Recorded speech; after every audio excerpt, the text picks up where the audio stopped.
أشهد أن لا إله إلا الله وحده لا شريك له وأشهد أن محمدا عبده ورسوله أما بعد فأعوذ بالله من الشيطان الرجيم بسم الله الرحمن الرحيم الحمد لله رب العالمين الرحمن الرحيم مالك يوم الدين إياك نعبد وإياك نستعين اهدنا الصراط المستقيم صراط الذين أنعمت عليهم غير المغضوب عليهم ولا الضالين. हज़रत अबू बकर सिद्दीक़ रज़ी अल्लाह ताला अन्हो जे बारे में ख़ुतबनि में जेको ज़िक्र थियो हुयो मुहिमूं मोकिलण जो, उन्हनि जो कुझु तफ़सील बयानु कयां थो त जीअं उन वक़्त जे हालात जी शिदत जो बि कुझु अंदाज़ो थिए। जहिड़ो का ॻाल्हि थी हुई, 11 मुहिमूं मोकिलियूं वयूं हुयूं। उन्हनि मां पहिरीं मुहिम जो तफ़सील कुझु हीअं आहे, जेका तुलहा बिन ख़ुवैलिद, मालिक बिन नुवैरा, सजा बिनते हारिस ऐं मुसलमा कज़ाब वग़ैरह बाग़ी मुर्तदनि ऐं कूड़े नबियनि जे कलह कम जे लाइ मोकिली वई हुई। हज़रत अबू बकर सिद्दीक़ रज़ी अल्लाह ताला अन्हु हिकिड़ो झंडो हज़रत ख़ालिद बिन वलीद जे हवाले कयो ऐं खेनि हुकुम ॾिनऊं त तुलहा बिन ख़ुवैलिद जे मुक़ाबले जे लाइ वञो ऐं उन मां वांदा थी बुता में मालिक बिन नुवैरा सां विढ़ो। जेकॾहिं हू लड़ाई ते मुसिर हुजे, माना त इसरार करे रहियो हुजे जेकॾहिं विढ़ण ते, त पोइ विढ़णो आहे। बुता जेको आहे उहो बनू असद जे इलाइक़े में हिकिड़े चश्मे जो नालो आहे।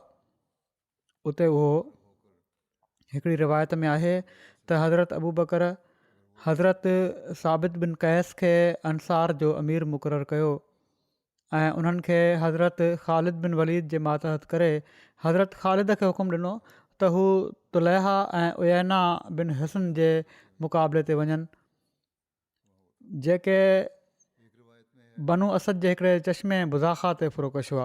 जॾहिं हज़रत अबू बकर मुर्तदनि सां जंग जे लाइ हज़रत ख़ालिद बिन वलीद जे लाइ झंडो ॿधो त फ़रमायाऊं, मां रसूलुल्लाह सल्लल्लाहु अलैहि वसल्लम खे फ़रमाईंदे ॿुधो आहे त ख़ालिद बिन वलीद अल्लाह जो तमामु ई सुठो बानो आहे ऐं असांजो भाउ आहे, जेको अल्लाह जी तलवारुनि मां हिकिड़ी तलवार आहे, जंहिंखे अल्लाह ताला काफ़रनि ऐं मुनाफ़िक़नि जे ख़िलाफ़ म्याण मां ॿाहिरि कढियो आहे।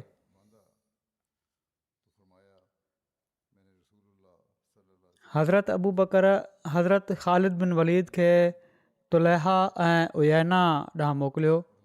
हिननि ॿिन्ही मुख़ालिफ़नि जो मुख़्तसिर तारुफ़ बि पेश आहे। तुलहा असदी कूड़े नबूअत जे दावेदारनि मां हिकु हो, जेको रसूलुल्लाह सल्लल्लाहु अलैहि वसल्लम जी पाक ज़िंदगी जे आख़िरी दौर में ज़ाहिर थियो। उन जो नालो तुलहा बिन ख़ुवैलिद बिन नौफल बिन नज़ला असदी हो। आमुल वफ़ूद माना त वफ़दनि जी आमद वारे साल में 9 हिजरी में पंहिंजी क़ौम बनू असद सां गॾु रसूलुल्लाह सल्लल्लाहु अलैहि वसल्लम जी ख़िदमत में हाज़िर थियो ऐं मदीने पहुची रसूलुल्लाह सल्लल्लाहु अलैहि वसल्लम खे उन्हनि माण्हुनि सलाम कयो ऐं अहसान जिताईंदे चयऊं त असां तव्हांजी ख़िदमत में हाज़िर थिया आहियूं। असां इन ॻाल्हि जी शाहिदी ॾियूं था त अलाह खां सवाइ को बरहक माबूद कोन्हे ऐं तव्हां अलाह जा बाना ऐं रसूल आहियो। पोइ चवणु लॻो त हालांकि तव्हां असां ॾांहुं कंहिंखे नाहे मोकिलियो, पाण सॻुरन सलाहु वसलम खे हीअ चयाईं, ऐं असां पंहिंजे पुठियां रहिजी वञण वारनि जे लाइ काफ़ी आहियूं। जॾहिं हीअ माण्हू वापसि हलिया विया त पाण सॻुरन सलाहु वसलम जी ज़िंदगी में ई तुलैहा इर्तदाद जो शिकार थियो ऐं नबूअत जी दावा करे वेठो ऐं समीरा खे पंहिंजो फ़ौजी मर्कज़ बणायईं। समीरा बि आद क़ौम जे हिकिड़े शख़्स जे नाले ते इन जॻह जो नालो रखियो वियो हुयो ऐं मदीने खां मके पासे हिकु मंज़िल जे मुफ़ासिले ते ई मौजूदु आहे। हिन इलाइक़े जे चौधारी कारे रंग जा जबल आहिनि, जंहिंजे करे उनजो ई नालो रखियो वियो। बहरहाल अवाम जेका उन दावा कई हुई, अवाम उन जा मुरीद थी विया। माण्हुनि जी गुमराही जो पहिरियों सबबु हीउ थियो जो हू पंहिंजी क़ौम सां गॾु हिकिड़े सफ़र में हुयो, पाणी ख़तमु थी वियो त माण्हुनि खे ॾाढी उञ लॻी। उन माण्हुनि खे चयो, तव्हां मुंहिंजे घोड़े लाल ते सुवार थी कुझु मेल वञो, उते तव्हांखे पाणी लभंदो। उन्हनि ईअं ई कयो ऐं उन्हनि खे पाणी लभी पियो। इन जे करे हीअ ॻोठाणा इन फितने जो शिकार थी विया। का ॾिठी हूंदी उन पाणी जी जॻह पहिरियां ई, वॾी होशियारी सां उन्हनि खे उते मोकिलियो ऐं जेके अणपढ़ियल माण्हू हुआ उहे इन जे फितने जो इन जे करे शिकार थी विया। बहरहाल हिन जी बेहक़ीक़त ॻाल्हियुनि मां हीअ बि हुई त उन निमाज़ मां सजदनि खे ख़तमु करे छॾियो हो। मन त निमाज़ुनि में सजदे जी का ज़रूरत न आहे ऐं उनजो हीउ गुमान हुयो त आसमान तां उन ते वही अचे थी ऐं मुसजा मुकफ़ा इबारतूं वही तौरु पेश कंदो हुयो। तारीख़ मां ख़बर पए थी त जाहिलियत जे ज़माने में काहन माण्हू मुसजा ऐं मुकफ़ा इबारतूं माण्हुनि जे साम्हूं पेश करे उन्हनि ते पंहिंजो रोब विहारींदा हुआ। तुलैहा बि काहन हो। तुलैहा असदी जे नफ़्स उनखे दोखे में विधो। हिन जो मसइलो ज़ोर वठी वियो, हिन जी ताक़त वधी ऐं जॾहिं रसूलुल्लाह सलाहु वसलम खे हिन जे मामले जो इतलाउ मिलियो त पाण ज़रार बिन आज़वर असदी खे हिन सां क़िताल जे लाइ रवानो कयो। पर ज़रार जे वस जी ॻाल्हि न हुई, छो त वक़्त सां गॾोगॾु हिन जी ताक़त वधी चुकी हुई। ख़ासि तौर ते असद ऐं गतफ़ान ॿिन्ही हलीफ़नि जे हिन ते ईमान आणण खां पोइ वधीक अञा ताक़त वधी वई हुई। रसूलुल्लाह सल्लल्लाहु अलैहि वसल्लम जी वफ़ात थी वई ऐं तुलैहा जे मामले जो तस्फ़ियो न थियो। जॾहिं ख़िलाफ़त जी वागडोर अबू बकर रज़ियल्लाहु ताला अन्हु संभाली ऐं बाग़ी मुर्तदनि खे चिभाटण जे लाइ फ़ौज तयारु कयऊं ऐं क़ाइद मुक़ररु कयऊं त तुलैहा असदी ॾांहुं हज़रत अबू बकर ख़ालिद बिन वलीद जी क़यादत में फ़ौज रवानो कई। हीअ सिर्फ़ु मुर्तद न हुआ या नबूअत जा दावेदार न हुआ ऐं पर हीअ मुसलमाननि सां जंगियूं बि कंदा हुआ ऐं उन्हनि खे नुक़सानु रसाइण जी कोशिशि बि कंदा हुआ। उयैना बिन हसन केरु हुयो, इन जे बारे में लिखियलु आहे, उयैना उहो ई शख़्स आहे जेको ग़ज़वे अहज़ाब जे मौक़े ते बनू फुज़ारा जो सरदार हुयो। हिन ग़ज़वे दौरान काफ़रनि जे 3 लश्करनि बनी कुरैज़ा सां रलिजी मदीने ते ज़बरदस्त हमिलो करण जो इरादो कयो त इन्हनि मां हिकिड़े लश्कर जो सरदार उयैना हो। ग़ज़वे अहज़ाब में काफ़रनि जी शिकस्त खां पोइ बि उन मदीने ते हमिलो करण जो इरादो कयो, पर रसूलुल्लाह सल्लल्लाहु अलैहि वसल्लम शहर खां ॿाहिरि निकिरी उन जे हमले खे रोकियो ऐं उनखे पसपा थियण ते मजबूर करे छॾियऊं। हीअ ग़ज़वा ज़ीकरत चवराईंदो आहे। उयैना बिन हिसन फ़तह मका खां पहिरियां इस्लाम क़बूलियो ऐं उन में शिरकत कयईं। फ़तह मका जे मौक़े ते ई मुस्लमान हुयो। ग़ज़वा हुनैन ऐं ताइफ़ में बि शिरकत कयईं। पाण सॻोरन सल्लल्लाहु अलैहि वसल्लम उनखे 9 हिजरी में बनू तमीम जी सरकूबी जे लाइ 50 सुवारनि सां गॾु मोकिलियो हुयो, जिन में को बि अंसार या मुहाजिर असाबी न हुयो। ऐं इन सरीअ जा सबबु हीउ थियो जो बनू तमीम पाण सॻोरन सल्लल्लाहु अलैहि वसल्लम जे आमिल खे सदका खणी वञण खां रोके छॾियो हुयो। पोइ अहद सिद्दीक़ी में बाग़ी मुर्तदनि सां गॾु हीअ बि इर्तदाद जे फितने जो शिकार थी वियो ऐं तुलैहा ॾांहुं माइल थी वियो ऐं उनजी बैत करे वरितईं। बहरहाल पोइ बाद में इस्लाम ॾांहुं मोटी बि आयो हो।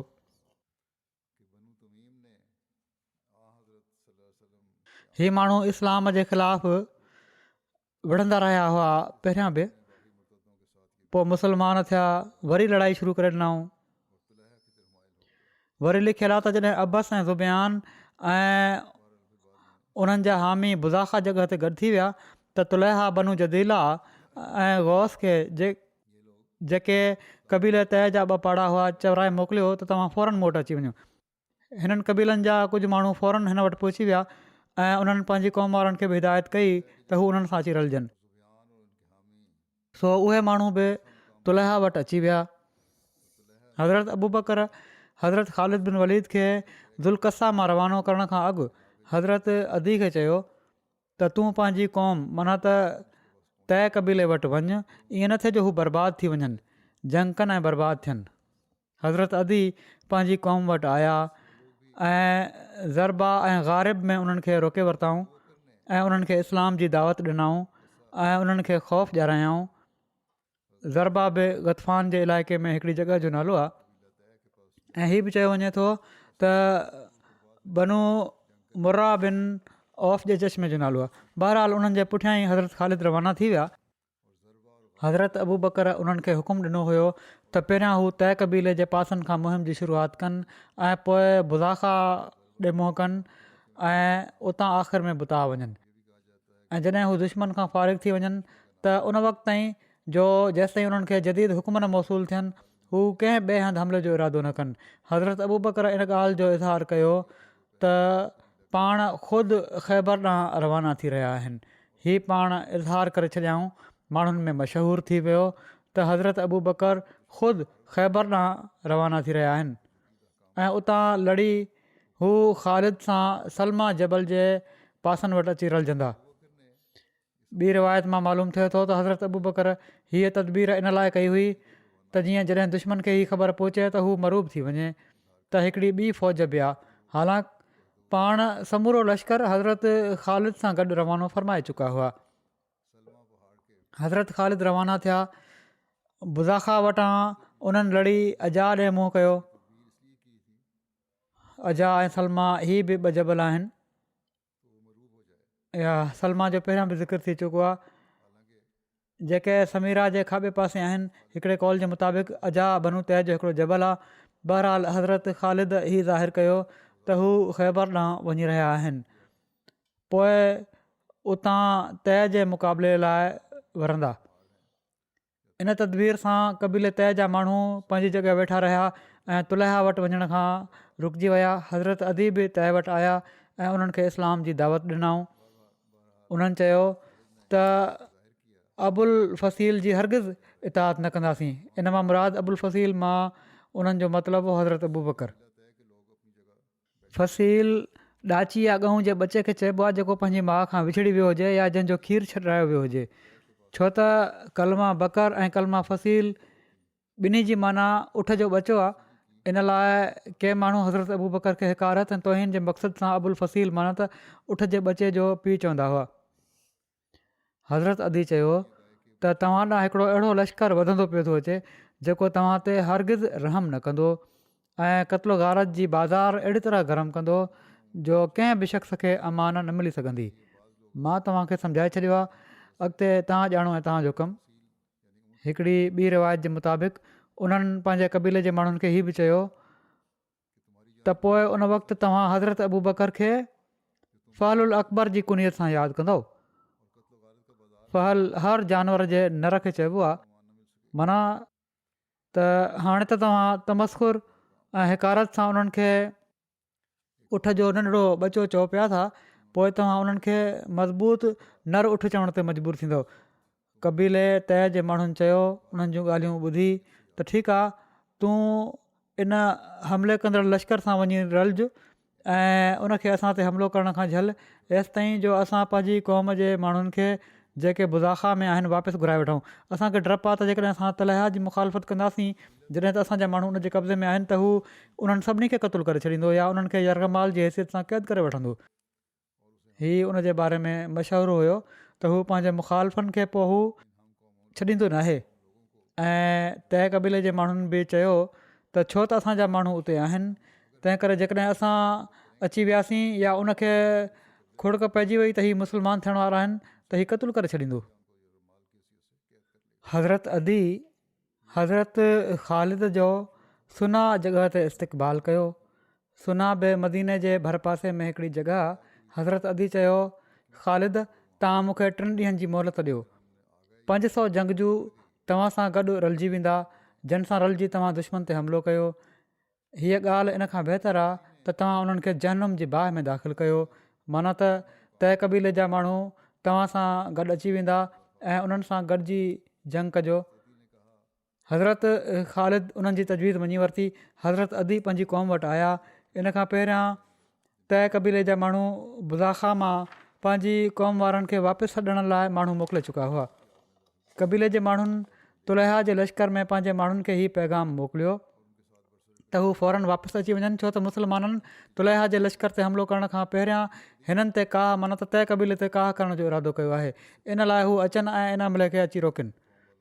हीअ तदबीर कई उन्हनि। जीअं त हू कुमक तौरु पंहिंजी क़ौम वटि वापसि अची विया। जेकॾहिं ईअं न थिया त तुलहा ऐं उन जा साथी उन्हनि खे जीअरो न छॾनि हा। पोइ हज़रत अली हज़रत ख़ालिद खे अची पंहिंजे क़बीले जे ॿीहर इस्लाम क़बूलण जो इतलाह ॾिनो। हिकिड़े मुसनिफ़ लिखियो आहे त अदी जो हीउ अज़ीम कारनामो आहे त उन्हनि पंहिंजी क़ौम खे इस्लामी फ़ौज में शामिलु थियण जी दावत ॾिनी। बनू तय जी ख़ालिद जे लश्कर में शमूलियत दुश्मन जी पहिरीं शिकस्त हुई, छो त तय क़बीले खे अरब ॿेट जे तमामु मज़बूत क़बीलनि में ॻणियो वेंदो हुयो। ॿिया क़बीला उन्हनि खे अहमियत ॾींदा हुआ, उन्हनि जी ताक़त ऐं क़ुवत जो एतबार हुयो, उन्हनि खां डिॼंदा हुआ। पंहिंजे इलाइक़े में उन्हनि खे इज़त ऐं ग़लबो हासिलु हुयो। पाड़े वारा क़बीला उन्हनि जा हलीफ़ बणिजण जे लाइ कोशिश में रहंदा हुआ। पोइ हज़रत ख़ालिद हितां जदीला सां मुक़ाबले जे ख़्याल सां अंसर पासे हली पिया। अंसर बि तय क़बीले जे हिकिड़े चश्मे जो नालो आहे। हज़रत अदी उन्हनि खे चयो, उते आबादी हुई उन चश्मे जे चौधारी। हज़रत अदी उन्हनि खे चयो त क़बीले तय जो मिसाल हिकिड़े पखी वांगुरु आहे ऐं जदीला क़बीलो तय क़बीले जी 2 ॿाहुनि मां हिकिड़ी ॿांह आहे। तव्हां मूंखे कुझु ॾींहंनि जी मोहलत ॾियो, शायदि अलाह ताला जदीला खे बि सिधी वाट ते वठी अचे, बिना जंग जे ई माण्हू ठीकु थी वञनि। जहिड़ी तरह उन गौस माना त तय क़बीले जे ॿिए पाड़े खे गुमराही मां कढी वरितो आहे। हज़रत ख़ालिद ईअं ई कयो। हज़रत अदी जदीला वटि आया। हज़रत अदी लाॻीतो उन्हनि सां ॻाल्हि ॿोल कंदा रहिया एसि ताईं जो उन्हनि हज़रत अदी जी बैत कई ऐं उन्हनि जे इस्लाम क़बूलण जी बिशारत हज़रत अली हज़रत ख़ालिद खे अची ॾिनी ऐं हिन क़बीले जे 1000 सुवारनि सां गॾु मुस्लमाननि वटि अची विया। हज़रत ख़ालिद बिन वलीद तय क़बीले जे इस्लाम क़बूल करण खां पोइ तुलहा असदी ॾांहुं रवाना थिया। हज़रत ख़ालिद बिन वलीद जॾहिं दुश्मन जे वेझो पहुता त पाण हज़रत उकाशा बिन महसन ऐं हज़रत साबित बिन अकरम खे दुश्मन जी ख़बर आणण जे लाइ अॻिते रवानो कयाऊं।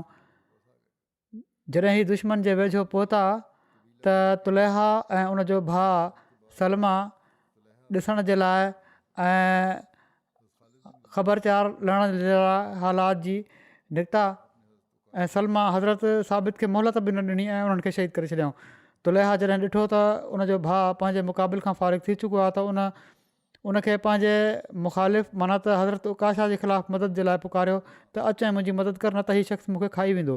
जीअं त उन्हनि ॿिन्ही रलिजी हज़रत उकाशा ते हमिलो कयो ऐं उन्हनि खे बि शहीद करे छॾियऊं ऐं पंहिंजे हंधि वापसि हलिया विया। हिकिड़ी रिवायत हीअ बि आहे त हज़रत ख़ालिद हज़रत उकाशा ऐं साबित अंसारी खे दुश्मन जी ख़बरचार लहण जे लाइ मोकिलियो त तुलहा जो भाउ हिबाल उन्हनि सां रलियो त उन्हनि ॿिन्ही उनखे क़तलु करे छॾियो। हीअ केतिरी हद ताईं सदाकत आहे अलाह ॼाणे थो। या हू लड़ाई जे लाइ तयारु थियो त लड़ाई थी तॾहिं क़तलु थियो, जेकॾहिं हीअ सही आहे रिवायत त। छो त बहरहाल हीअ माण्हू त ख़बरचार लहण जे लाइ विया हुआ, लड़ाई करण जे लाइ त विया ई न हुआ। जॾहिं हीअ ख़बर तुलहा वटि पहुती त तुलहा ऐं उनजो भाउ सलमा निकिता।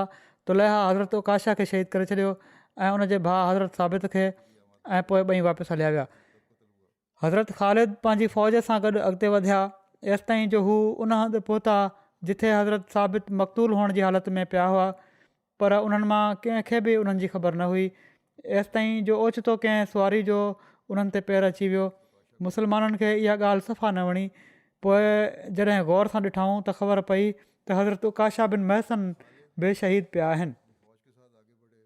इन सां मुस्लमान अञा बि घणो ग़मगीन थी विया ऐं चवणु लॻा त मुस्लमाननि जे सरदारनि मां 2 वॾा सरदार ऐं घोड़सवारनि मां 2 घोड़सवार शहीद थी विया। त इन सूरत हाल खे ॾिसी हज़रत ख़ालिद फ़ौज खे मुरतब करणु लॻा, उनखे तरतीब ॾिनऊं फ़ौज खे जंग जे लाइ ऐं तय क़बीले ॾांहुं मोटी विया। हिकिड़ी रिवायत में आहे हज़रत अदी बिन हातिम चवनि था त मां हज़रत ख़ालिद बिन वलीद खे चवराए मोकिलियो त तव्हां मूं वटि अची कुझु ॾींहं तरसो, मां तय जे सभिनी क़बीलनि वटि माण्हू थो मोकिलियां ऐं जेतिरा मुस्लमान हिन वक़्तु तव्हां सां गॾु आहिनि इन्हनि खां तमामु घणी फ़ौज तव्हांजे लाइ गॾु थो करे छॾियां ऐं पोइ मां ख़ुदि तव्हां सां गॾु दुश्मन सां मुक़ाबले जे लाइ हलंदुसि। सो पाण मूं ॾांहुं हली पिया, माना त उन पासे अची विया। हिकिड़ी रिवायत में आहे त हज़रत ख़ालिद सलमा कस्बे में उर्क जॻह ते क़यामु कयो हुयो, पर ॿी रिवायत जे मुताबिक़ पाण अजा जॻह ते क़यामु कयो हुओ।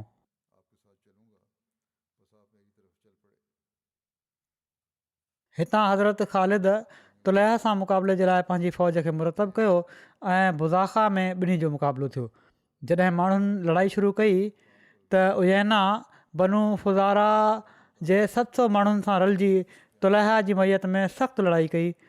उयैना ऐं तुलैहा रलिजी विया पाण में, उन्हनि मुस्लमाननि जे ख़िलाफ़ु जंग कई। तुलैहा पंहिंजे उन मां ठहियल तंबू जे अंगण में लोई वेड़ी वेठो हुयो।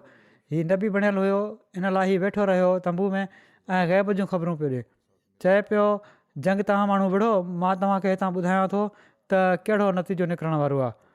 जॾहिं त माण्हू किताल में मसरूफ़ हुआ, जॾहिं उयैना खे लड़ाई में तकलीफ़ सहिणी पई ऐं उनजो शदीद नुक़सानु थियो, हू तुलैहा वटि आयो ऐं चयाईं छा अञा ताईं जिब्राइल तो वटि नाहे आयो? जंग में त असांखे मार थी पए पई, तूं चईं थो मूंखे इल्हाम थियनि था, वही थिए थी ऐं जिब्राइल मूंखे ॿुधाईंदा त छा थियणो आहे, त ॿुधाए अञा ताईं नतीजो कुझु नाहे निकितो, जिब्राइल न आहिनि आया? त उन चयो न। उयैना वापसि वियो, वरी लड़ाई में मसरूफ़ थी वियो। जॾहिं उनखे ॿीहर लड़ाई जी शिदत परेशान करे छॾियो, हू वरी तुलैहा वटि आयो ऐं चयाईं त मार पवई, जिब्राइल अञा ताईं तो वटि नाहे आयो। उन चयो त अलाह जो कसम नाहे आयो। उयैना कसम खणंदे चयो त कॾहिं ईंदो, असांजो त कमु लहण वारो आहे। हू वरी जंग जे मैदान में मोटी वञी विढ़णु लॻो। हाणे जॾहिं वरी हिनखे नाकामी थी, हू तुलैहा वटि वरी वियो ऐं पुछा कयईं छा जिब्राइल तो वटि अञा ताईं नाहे आयो?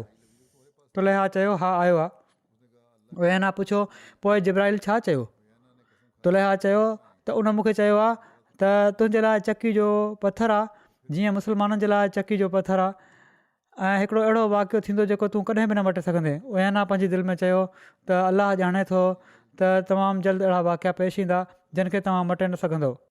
पोइ हू पंहिंजी क़ौम वटि आयो ऐं उन क़ौम खे चयाईं त ऐं बनू फुज़ारा, ख़ुदा जो कसम हीउ तुलैहा जेको आहे हीउ कज़ाब आहे, सो तव्हां माण्हू वापसि हलो। इन ते सभई बनू फुज़ारा लड़ाई खां पासे थी विया ऐं उन्हनि माण्हुनि खे शिकस्त थी त हू वठी भॻा। तुलैहा जे चौधारी गॾु थी विया ऐं पुछणु लॻा तव्हां असांखे छा था हुकुम ॾियो? इन खां पहिरियां ई तुलैहा पंहिंजे लाइ पंहिंजो घोड़ो ऐं पंहिंजी घरवारी नवार जे लाइ उठ तयारु करे फिटी कयो हुयो। हू उथी बीठो ऐं टपो ॾेई घोड़े ते चढ़ी पियो ऐं पंहिंजी घरवारी खे सुवारु कयईं, पोइ उन सां गॾु भॼी वियो ऐं पंहिंजे साथियुनि खे चयाईं त तव्हां मां जेको बि इन जी इस्तात रखे थो, जीअं मूं कयो आहे हू बि ईअं ई करे ऐं पंहिंजे घर वारनि खे बचाए, भॼी वञो जंग जे मैदान मां।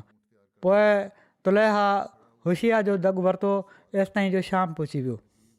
उन जी जमायत छेड़ो छड़ थी वई ऐं अलाह उन्हनि मां केतिरनि खे मारे छॾियो, केतिरा ई मारिजी विया। हिकिड़ी रिवायत जे मुताबिक़ तुलैहा जंग जे मैदान खां भॼी नका में बनू कल्ब वटि मुक़ीम थी वियो ऐं इस्लाम क़बूल कयईं उते वञी।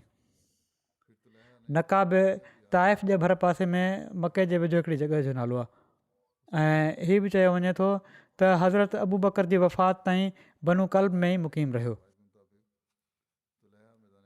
बनू आमिर पंहिंजे ख़ासि ऐं आम माण्हुनि सां गॾु उन जे वेझो वेठा हुआ ऐं कबीलनि सुलैम ऐं हवाज़िन जो बि इहो ई हाल हुयो। पोइ जॾहिं अलाह बनू फुज़ारा ऐं तुलैहा खे ख़राबु तरह सां शिकस्त ॾिनी त हू कबीला हीअ चवंदे आया त जंहिं दीन मां असां निकिता हुआसीं असीं वरी उन में दाख़िल था थियूं। हू पाण ई अची इस्लाम में शामिलु थी विया ऐं असीं अलाह ऐं उन जे रसूल ते ईमान आणियूं था ऐं पंहिंजी जान ऐं माल जे बारे में अल्लाह ऐं उन जे रसूल सलाहु वसलम जे फ़ैसिले खे मञूं था। तारीख़ तबरी जी हिकिड़ी रिवायत में आहे त बुज़ाखा वारनि जी शिकस्त खां पोइ बनू आमिर आया ऐं उन्हनि चयो त असीं दीन में दाख़िल था थियूं, जंहिंमां असां निकिरी विया हुआसीं। हज़रत ख़ालिद उन्हनि खां इन शर्त ते बैत वरिती जंहिं शर्त ते पाण बुज़ाखा वारनि माना त असद गतफ़ान ऐं तय खां वरिती हुआ ऐं उन्हनि सभिनी इस्लाम क़बूल करण जे शर्त ते इताअत क़बूल करे वरिती।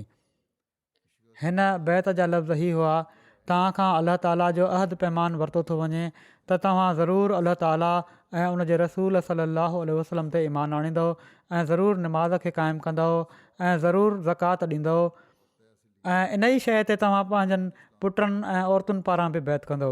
इन ते हू चवनि था हा। हज़रत ख़ालिद असद गतफ़ान हवाज़िन सुलैम ऐं तय मां कंहिंजी बि बैत क़बूल न कई सवाइ इन जे जो हू उन्हनि सभिनी माण्हुनि खे जन इर्तदाद जी हालति में पाण वटि रहंदड़ मुस्लमाननि खे मुस्लमाननि खे बाहि में साड़ियो हुयो ऐं उन्हनि जा नक कन वढिया हुआ ऐं मुस्लमाननि ते काह कई हुआ त उन्हनि खे मुस्लमाननि जे हवाले करे छॾियनि। हीअ हज़रत ख़ालिद उन्हनि खां बैत इन सूरत में वरिती त पंहिंजे उन्हनि माण्हुनि खे असांजे हवाले कयो जन मुस्लमाननि खे नुक़सानु रसायो आहे, क़तलु कयो आहे, उन्हनि जे घरनि खे बाहि ॾिनी आहे, उन्हनि खे बाहि में साड़ियो आहे मुस्लमाननि खे, पोइ उन्हनि जा नक कन वढिया अथनि ऐं बाहि में साड़ियो अथनि। हीअ सभई ॻाल्हियूं उन्हनि चयो त असांजे हवाले कंदो, पोइ तव्हांजी बैत क़बूल कई वेंदी। उहे समूरा जेके ॾोहारी आहिनि उहे सभई पेश थियनि। सो हिननि सभिनी क़बीलनि हिननि माण्हुनि खे हज़रत ख़ालिद जे हवाले करे छॾियो त हज़रत ख़ालिद हिननि क़बीलनि जी बैत खे क़बूल करे वरितो ऐं जन माण्हुनि मुस्लमाननि ते ज़ुल्म कया हुआ, ज़ुल्म करण वारा माण्हू जेके हुआ उन्हनि जा उज़वा बि क़ता कराए छॾियाऊं ऐं उन्हनि खे बाहि में बि साड़ियो वियो। बहरहाल जेके ज़ुल्म उन्हनि मुस्लमाननि ते कया हुआ, जहिड़ो की गुज़िरियल ख़ुतबे में मां बयानु करे चुको आहियां, उन्हनि खे सज़ा तौरु ओड़ी तरह उन्हनि सां वर्ताउ कयो वियो। हज़रत अबू बकर जी ख़िदमत में हज़रत ख़ालिद जे हिकिड़े ख़त जो ज़िक्र आहे। हज़रत ख़ालिद बिन वलीद कुर्रा बिन हुवैरा ऐं उन जे कुझु साथियुनि खे रसनि सां ॿधी छॾियो ऐं पोइ कुर्रा ऐं ॿियनि क़ैदियुनि खे हज़रत ख़ालिद हज़रत अबू बकर वटि रवानो कयो ऐं संदन ख़िदमत में लिखियाऊं त बनू आमिर इस्लाम खां रुगरदानी ऐं इंतज़ार खां पोइ वरी ॿीहर इस्लाम में दाख़िल थी विया आहिनि। जन क़बीलनि सां मुंहिंजी जंग थी या जन सां बिना जंग जे ठाह थियो, मां उन्हनि सभिनी खां कंहिंजी बैत क़बूल न कई एसि ताईं जो हू उन्हनि माण्हुनि खे मूं वटि आणनि जन मुस्लमाननि ते क़िस्म क़िस्म जा ज़ुल्म कया हुआ। मां उन्हनि खे क़तलु करे छॾियो आहे। कुर्रा ऐं उन जे साथियुनि खे तव्हांजी ख़िदमत में मोकिलियां पियो थो। हज़रत अबू बकर बि हज़रत ख़ालिद जे नाले हिकिड़ो ख़तु लिखियो जेको नाफ़े खां मरवी आहे त हज़रत अबू बकर इन ख़त जे जवाब में हज़रत ख़ालिद खे लिखियो त जेको कुझु तूं कयो आहे ऐं जेका कामयाबी तोखे हासिलु थी आहे, अलाह तोखे इन जी बहितरीनु जज़ा ॾे। तूं पंहिंजे हर कम में अलाह खां रिॼंदो रह। इन अलाह मअल्लज़ी नत्तक़ वल्लज़ीन हुम मुहसिनून, इन अलाह मअल्लज़ी नत्तक़ वल्लज़ीन हुम मुहसिनून। यकीनन अलाह उन्हनि माण्हुनि सां गॾु आहे जेके तक़वा अख़्तियार कनि था ऐं जेके अहसान करण वारा आहिनि। तूं अलाह जे कम में पूरी जिदोजहद कजांइ ऐं सुस्ती न कजांइ। जंहिं शख़्स कंहिं मुस्लमान खे मारियो हुजे उहो तुंहिंजे हथु लॻी वञे त उनखे ज़रूरु क़तलु करे छॾ ऐं अहिड़ी तरह क़तलु कर जो ॿिया इबरत पकड़नि। उहे माण्हू जन ख़ुदा जे हुकुम खां नाफ़रमानी कई हुजे ऐं इस्लाम जा दुश्मन हुजनि, उन्हनि जे क़तल सां जेकॾहिं इस्लाम खे फ़ाइदो पहुचंदो हुजे त क़तलु करे सघीं थो। हज़रत ख़ालिद 1 महीनो बुज़ाखा में फ़ुरकश रहिया ऐं अहिड़े क़िस्म जे माण्हुनि जी ॻोल्हा में हर पासे छापा हणी उन्हनि माण्हुनि खे गिरफ़्तार कंदा रहिया ऐं अहिड़ी तरह हज़रत अबू बकर सिद्दीक़ रज़ी अलाह ताला अन्हो जी हिदायत जे मुताबिक़ हिननि माण्हुनि खे सख़्तु सज़ाऊं ॾिनऊं। कुर्रा बिन हुबैरा ऐं उयैना बिन हिसन जो क़ैद थी करे मदीने अचण जे बारे में तारीख़ तबरी में हीअं ज़िक्र अचे थो त हज़रत ख़ालिद बनू आमिर जे मामले जो तस्फ़ियो करे जॾहिं उन्हनि खां बैत वठी वरिती ऐं उयैना बिन हिसन ऐं कुर्रा बिन हुबैरा खे क़ैद करे हज़रत अबू बकर वटि मोकिले छॾियो ऐं जॾहिं हीअ हज़रत अबू बकर जे साम्हूं आया त कुर्रा चयो त ऐं ख़लीफ़ा रसूल सलाहु वसलम मां मुस्लमान आहियां। हज़रत अमर बिन आस मुंहिंजे इस्लाम जा शाहिद आहिनि। जॾहिं हू मूं वटि सफ़र दौरान आया हुआ, मां उन्हनि खे पंहिंजो महिमान बणायो, उन्हनि जी ताज़ीम तकरीम कई ऐं उन्हनि जी हिफ़ाज़त कई। हज़रत अबू बकर हज़रत अमर बिन आस खे घुराए इन जी तसदीक़ चाही। हज़रत अमर समूरो वाक़ियो बयानु कयो ऐं जेको कुझु क़ुर्रा चयो हुयो उहो ॿुधायऊं। ऐं जॾहिं हू ज़कात जे बारे में उन जी ॻाल्हि ॿोल खे बयानु करणु लॻा त क़ुर्रा चयो बसि कयो, अॻिते बयानु न कजो। इन ते उन्हनि चयो अलाह जी रहमत थिए। हज़रत अमर चयो त हीअ नथो थी सघे, मां त पूरी ॻाल्हि हज़रत अबू बकर खे ॿुधाईंदुसि। जीअं त उन्हनि समूरी ॻाल्हि ॿोल बयानु करे छॾी। क़ुर्रा ज़कात जे हवाले सां पहिरियां चयो हुयो त इन जे मुतालबे खे ख़तमु करे छॾियो त अरब ॻाल्हि ॿुधंदा, माना त ज़कात न वरिती वञे। इन ते हज़रत अमर चयो ॼण त तूं काफ़र थी चुको आहीं। त क़ुर्रा चयो त पोइ तव्हां ज़कात जे मुतालबे जो हिकिड़ो वक़्तु मुक़ररु करे छॾियो त असां माण्हू रलिजी फ़ैसिलो करे वठंदासीं त ज़कात ॾियणी आहे या नाहे ॾियणी। हज़रत अबू बकर इन खां दरगुज़र कयो। बहरहाल उन जूं ॻाल्हियूं ॿुधण जे बावजूदु हज़रत अबू बकर उन खां दरगुज़र कयो ऐं उन जी जान बख़्शे छॾियऊं। उयैना बिन हिसन इन हालत में मदीने आयो जो उन जा ॿई हथ रसे सां उन जे कंध ते ॿधल हुआ। मदीने जा छोकिरा उन खे खजी जी टारियुनि सां घुतूं हणी रहिया हुआ ऐं चई रहिया हुआ त ए अलाह जा दुश्मन, छा ईमान आणण खां पोइ तूं वरी काफ़र थी वियो आहीं? त उन चयो बख़ुदा मां अॼोके ॾींहं ताईं कॾहिं अलाह ते ईमान आंदो ई न हुयो। हज़रत अबू बकर उन खां दरगुज़र कयो ऐं उन जी बि जान बख़्शे छॾियऊं।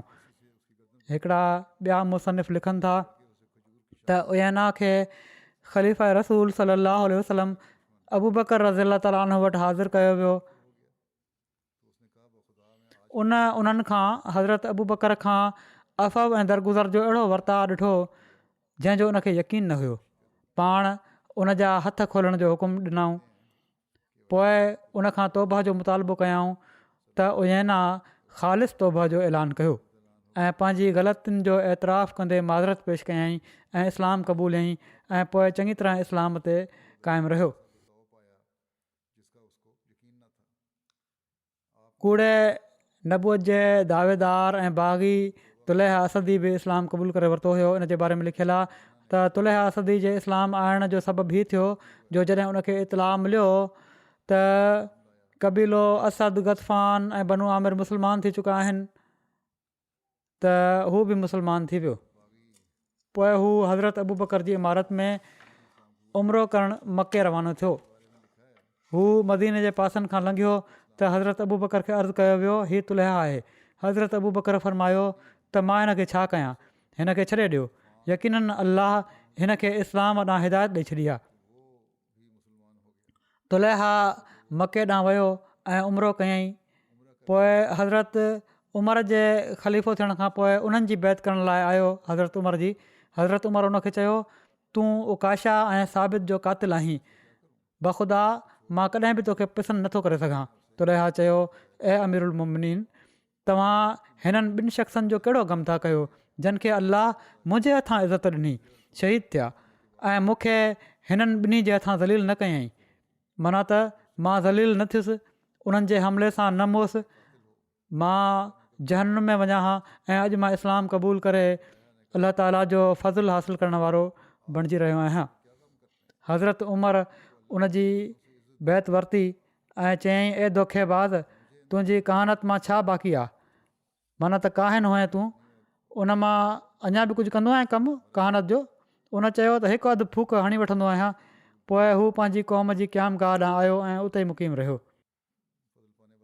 इराक़ जी जंगुनि में तुलैहा ईरानियुनि जे मुक़ाबले में वॾा अहम कम अंजाम ॾिना। मुस्लमान थियण खां पोइ इराक़ जी जंगुनि में हीउ विढ़ियो ऐं भलो विढ़ियो ऐं नहावंद वारी जंग में 21 हिजरी में शहीद थियो।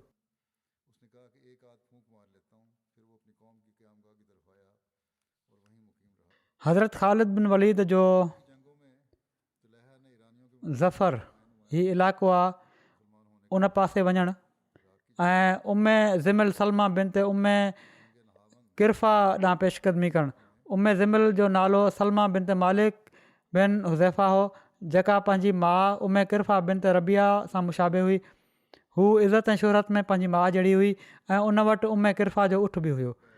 उमे किरफ़ा जो तारीफ़ हीअ आहे त उमे किरफ़ा जो नालो फ़ातिमा बिनत रबिया हो ऐं हू बनू फुज़ारा जी सरदार हुई। हीअ औरत पंहिंजी कुवत ऐं हिफ़ाज़ती इंतिज़ामनि तौरु हिकिड़ो मिसाल मञी वेंदी हुई। हिन जे घर में हर वक़्तु 50 तलवारूं टंगियल रहंदियूं हुयूं ऐं 50 तलवारबाज़ मर्द हर वक़्तु उते मौजूदु हूंदा हुआ। हीअ समूरा उन जा पुट ऐं पोटरा हुआ।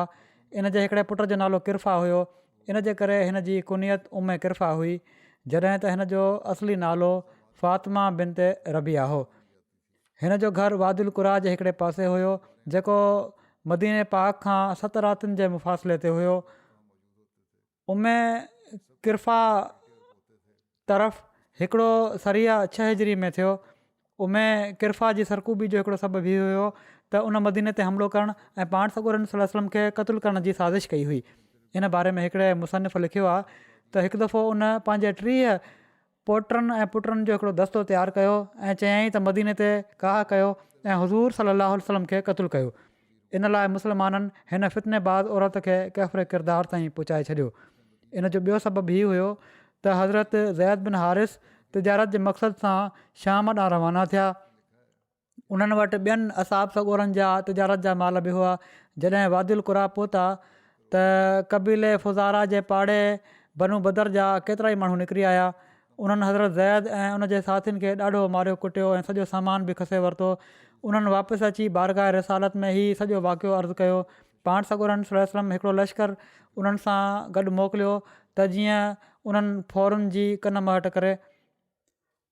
उमे किरफ़ा जी धीउ उमे ज़िमिल सलमा जो वाक़ियो हीअं आहे त गतफ़ान तै सुलैम ऐं हवाज़न जा के माण्हू जन बुज़ाख़ा में हज़रत ख़ालिद बिन वलीद जे हथां शिकस्त खाधी हुई, भॼी करे उमे ज़िमिल सलमा बिनत मालिक वटि पहुता ऐं वाइदो कयाऊं त उन सां गॾु मुस्लमाननि सां जंग कंदे जानियूं क़ुर्बान करे छॾींदा, पर पोइते न हटंदा।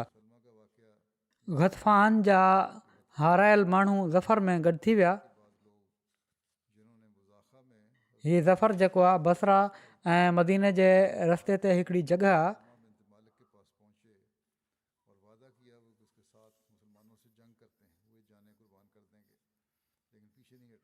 ऐं उते हिकिड़ो खूह आहे।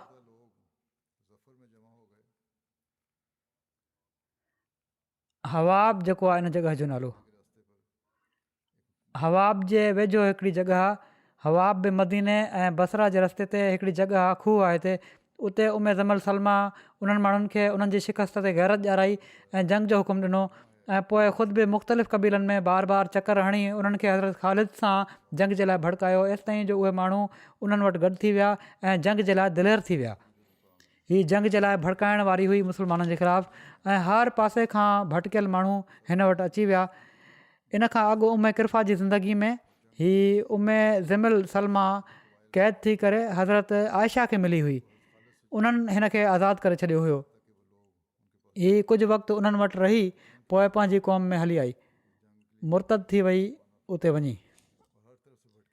जॾहिं हज़रत ख़ालिद खे इन जो इतलाउ मिलियो, हू उन वक़्तु मुजरिमनि जी गिरफ़्तारी, ज़कात जी तरसील, दावत इस्लाम ऐं माण्हुनि जी तस्कीन में मुनहमिक हुआ त उमे ज़िमिल सलमा जे मुक़ाबले जे लाइ अॻिते वधिया, जंहिंजी शौक़त ऐं ताक़त तमामु घणो वधी चुकी हुई ऐं इन जो मामिलो तमामु घणी शिदत अख़्तियार करे वियो हुयो। सो हज़रत ख़ालिद उन जे ऐं उन जी जमियतुनि जे मुक़ाबले जे लाइ अॻिते वधिया। तमामु शदीद जंग थी। उमे ज़िमिल सलमा उन वक़्तु पंहिंजी माउ वांगुरु वॾे शान सां पंहिंजी माउ जे उठ ते सुवारु हुई ऐं ॿिन्ही लश्करनि जे विच में शदीद जंग थी। उमे ज़िमिल उठ ते सुवारु इश्तिआल अंगेज़ तक़रीरुनि सां लाॻीतो फ़ौज खे जोश ॾियाराए रही हुई। मुर्तद बि वॾी दिलेरी सां ऐं तमामु घणी महिनत सां विढ़ी रहिया हुआ। उमे ज़िमिल जे उठ जे चौधारी 100 उठ ॿिया हुआ जिन ते वॾा वॾा बहादुर सुवार हुआ ऐं वॾी हिमत सां उमे ज़िमिल जी हिफ़ाज़त करे रहिया हुआ। मुस्लमान शह सवारनि उमे ज़िमिल वटि पहुचण जी तमामु घणी कोशिशि कई, पर उन जे मुआफ़िज़नि हर भेरे उन्हनि खे पोइते हटाए छॾियो। पूरा 100 माण्हू क़तलु करण खां पोइ मुस्लमान आख़िरकार उमे ज़िमिल जे उठ जे वेझो पहुता। उते पहुचंदे ई उन्हनि उठ जूं खुचूं वढे छॾियूं ऐं उमे ज़िमिल खे क़तलु करे छॾियाऊं। इन जे साथियुनि जॾहिं इन जे उठ खे किरंदे ऐं क़तलु थींदे ॾिठो उनखे त उन्हनि जी हिमत जवाबु ॾेई छॾियो ऐं बदहवास थी बेअख़्तियार जंग जे मैदान मां भॼणु लॻा। अहिड़ी तरह हिन फितने जी बाहि थधी थी वई ऐं उपबेट अरब जे उतरे ऐं ओभरे हिसे में इर्तदाद ऐं बग़ावत जो ख़ात्मो थी वियो। हज़रत ख़ालिद हज़रत अबू बकर खे हिन फतह जी बिशारत मोकिली। हीउ ज़िक्र अञा अॻिते बि इनशा अल्लाह हज़रत अबू बकर जे बारे में बयानु थींदो।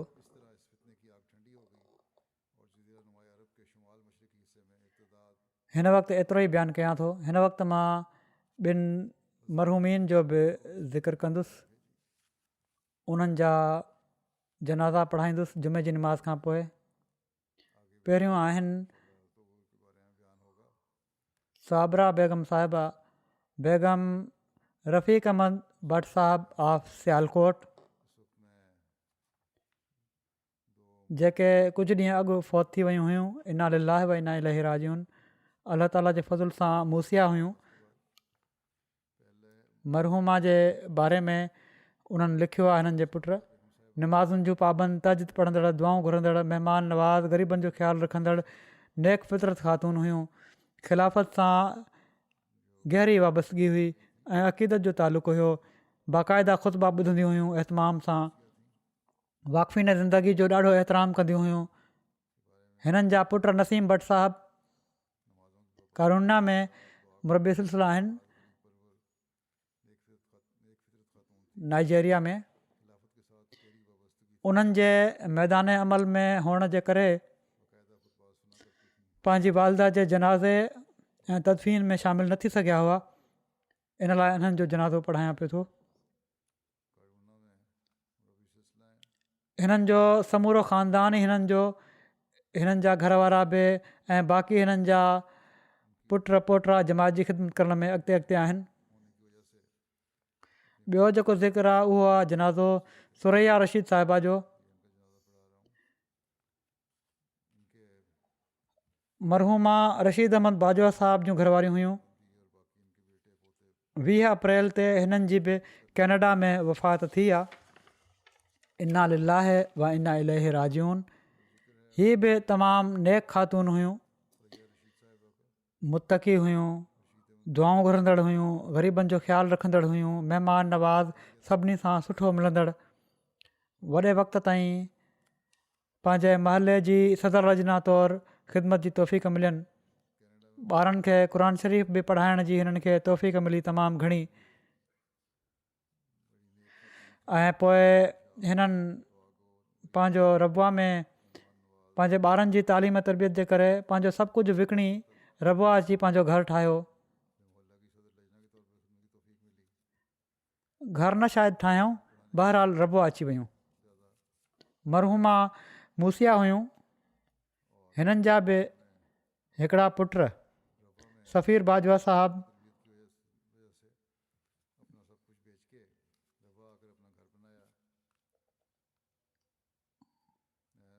रबुआ में मुरबी सिलसिला आहिनि, रबुआ में आहिनि, जनाज़े में शामिलु न थी सघिया हुआ। हिकिड़ी धीउ बि मुरबी सिलसिला जी घरवारी आहे। अलाह ताला हिननि ॿिन्ही सां मग़फ़िरत ऐं रहम जो वर्ताव फ़रमाए ऐं हिननि जे ॿारनि खे ऐं हिननि जे नसुलनि खे बि हीअ नेकियुनि खे जारी रखण जी तौफ़ीक़ अता फ़रमाए।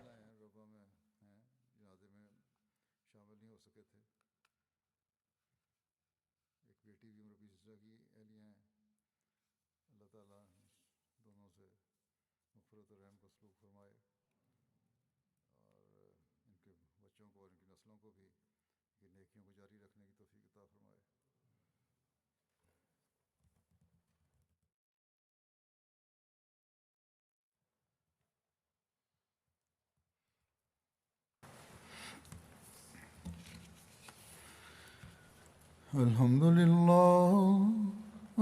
لله نحمده ونستعينه ونستغفره ونؤمن به ونتوكل عليه ونعوذ بالله من شرور أنفسنا ومن سيئات أعمالنا من يهده الله فلا مضل له ومن يضلل فلا هادي له ونشهد أن لا إله إلا الله ونشهد أن محمدا عبده ورسوله